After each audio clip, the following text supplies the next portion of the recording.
석사학위 받기 위해서는 반드시 거쳐야 하는 필수 학위 과정이 있는데 선관위 통상 이 기간을 뺀 순수 석사 과정을 기재한 겁니다.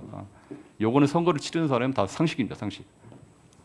그래서 더 이상 이런 문제 가지고 시비를 거는 거는 청문회 본질에 맞지 않다 저는 생각하고, 어떤 늦깎이 정치인의 학구에 대해서 폄훼하거나 평가절하하는 거는 더 이상 해서는 안 된다 저는 생각합니다.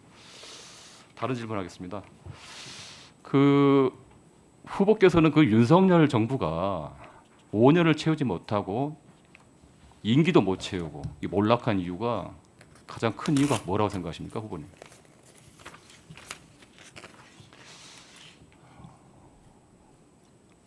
망할 짓을 했기 때문 아닌가 이렇게 생각합니다. 예, 그렇죠.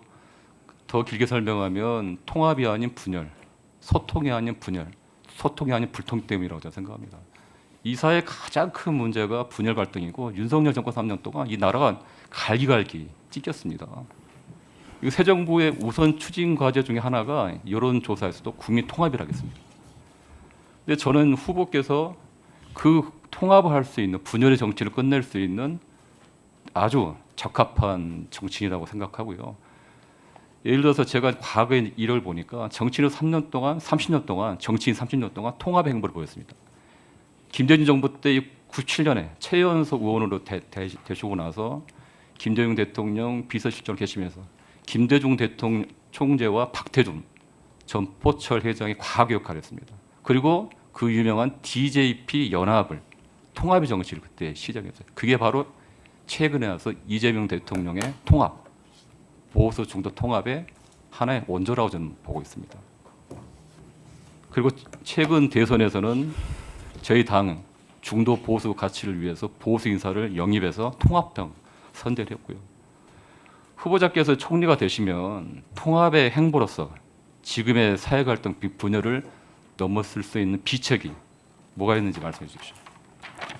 대통령님께서 대통령 당선되시기 전에 국회에서 옆자리에 계실 때 한번 그런 말씀을 드려본 적이 있습니다.